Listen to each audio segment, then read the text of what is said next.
One set of pegboard up.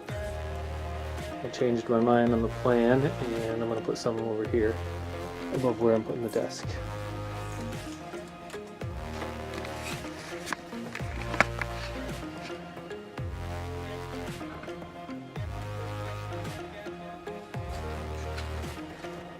This is a new saw.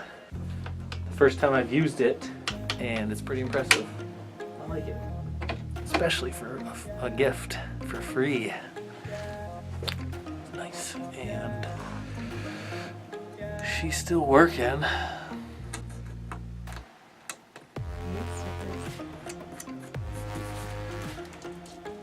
But the pegboard looks pretty good. I don't like seeing the frame through it. We're gonna wait to do the next side because I don't think I have enough wood for the frame. We're gonna put stuff on this now.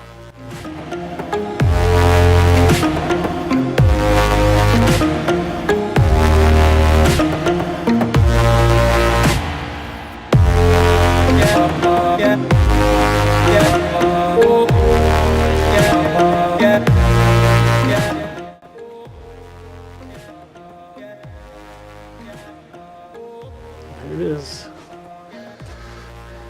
beginning of the gear room. It's too bad I ran out of 1x, or else I'd have these ones hung up here. But I'm happy with this. Looks pretty good. Because I ran out of wood, that will be the end of the video. I will finish hopefully next weekend with the pegboard and start the bench soon. Say goodbye, Jeanette. Goodbye. See you next time.